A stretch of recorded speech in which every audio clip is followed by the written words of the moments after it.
That is Mika, big girl. BFBS.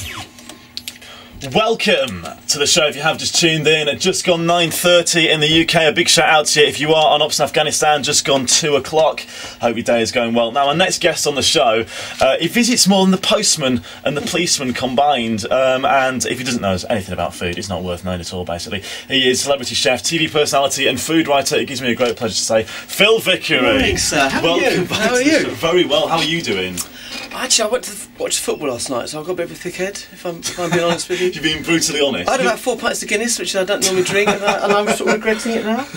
Instead of putting them into meals, you just thought, just stuff it. It's Christmas. Why not? Exactly. I don't know, I text my son, said pick me up, and I've just sent the text now. Oh, really? Saying, I've got to text from your dad. Yeah. Oh, he's just replied to you? Yeah, I think he was, yeah. It was hammering Was he out watching the match as well? No, you went to bed, apparently. Did he? Good lad. He's a student.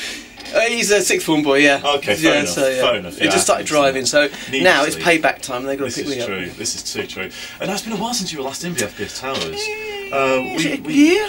Yeah, I think it is. Yeah, it's about a year. Yeah. Because of course we've spoken to you since on the show, but the last time you came in, I cooked a meal for you. You cooked me spam broccoli and with the cheese in there as well. There was cheese and pasta as well in there. It's actually all right. Yeah, broccoli was a bit overcooked, but no, it's undercooked. It was undercooked. I thought I'd done it for too long. But No. I think I blamed the microwave when I reheated it the day after. You sound like my son.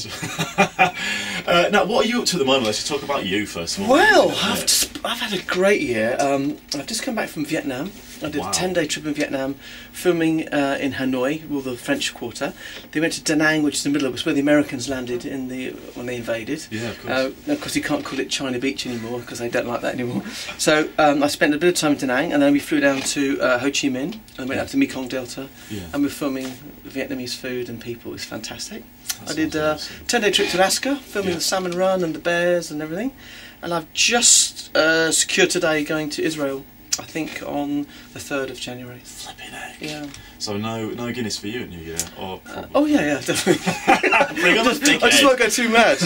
And also a bit of news for you. I may be going out with the military guys to Falklands. The Falkland Islands? To cook in Falklands, on the 30th anniversary. So that's all quite exciting. That is incredible. And there's a possibility of going in the end of May. So they want to cook that certain type of lamb they have there. I'm trying to actually no, he'll have gone. I'm just trying to think of when Prince William's down there, but will he have gone by then? I think I'm not sure actually. Well, they're a bit secretive, aren't they? So. I'm just trying to work that out actually. So that's it really. I've been all over the place. Have you done the Falklands before, Phil? No, never. Oh, it's ace. Have you been? Yeah, I've been. I lived down there for about 6 months, and it was. I'll be honest with you, it was a bit of a kind of 8-week thing where I was like, I don't like it, I don't want to be here. And then suddenly, everything just went really well around Halloween, oddly. I think it was a full moon, and anyway, and pint of Guinness, and everything just worked out fine. But it's just a really bizarre but brilliant place to be. Really. The thing is, I've got to fly on transport plane as well. Oh, yes. Which is, I'll do the thing properly, so I'm actually really looking forward to it. And they said to us, they would even give us a helicopter so we can fly around and get some lovely visual shots of it. That's going to be awesome. I can't wait. So get out and see. Do you like wildlife? Love it.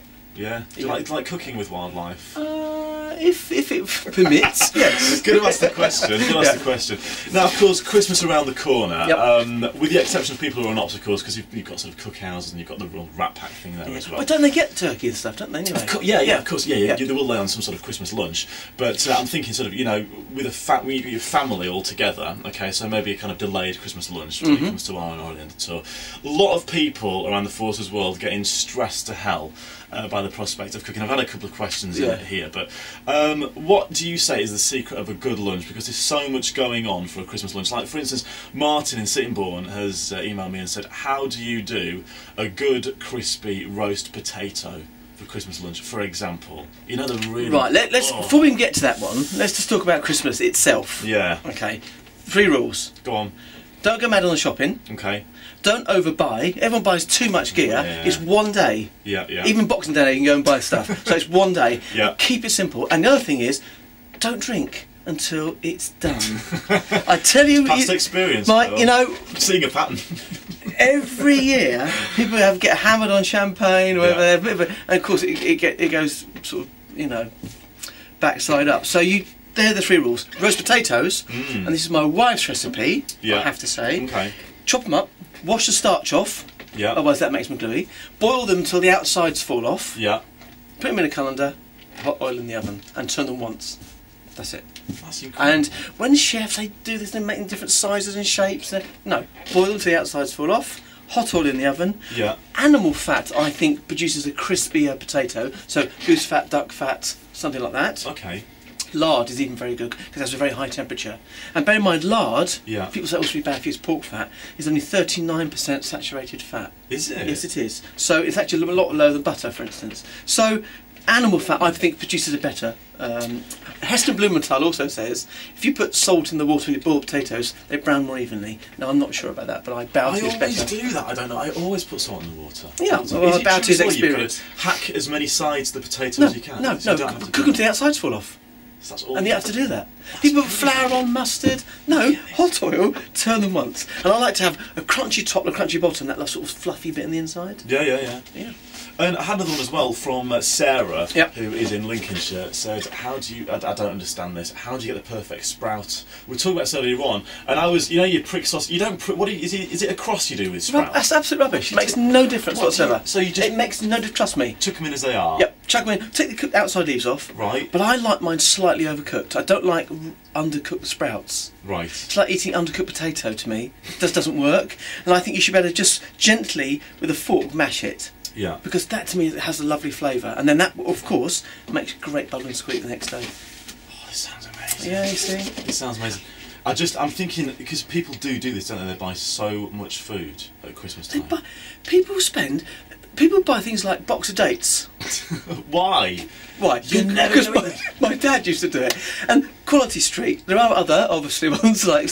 But Quality Street, there's always the long red ones left because no one eats them. No, and then there's other... yeah. But people just go crazy. This And is they panic buy. I mean, you can go down to the garage and get a bottle of milk on Christmas Day if you need to. But I know you don't want to do that. But just shop for one day and don't buy too much. Right. We're going to talk a little bit more about Christmas in a moment. Shall we stick a Christmas song on to get people in the mood? If you're not playing Nan's Christmas Crackers, by the way, have you heard Nan's Christmas Crackers? No. Tell me all about it. Well, my Nan, she's 84. There's a lot of love coming through from my Nan at the moment, but I don't know if you've got any headphones around there. If you've got any to hand, I don't know if we were. I think I've got some here. Grab those, stick them on your head. Basically, Nan's given us some clues. Okay, we've got another celebrity. We're playing, of course, this fantastic prize, the Scale Electric Micro Team GB Velodrome cycling set. You try and say that after watching the football last night, and it goes like this.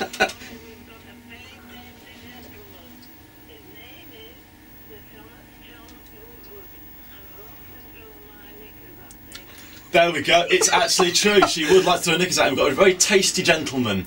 Who do you reckon that is? Thomas John Woodward. If you think, keep your calls, emails and texts coming through. Look at your face. Did she actually say that? Yeah, of course she did. Yeah. She's very outspoken. Not as outspoken as Nan from Catherine Tate, though. It has to be said.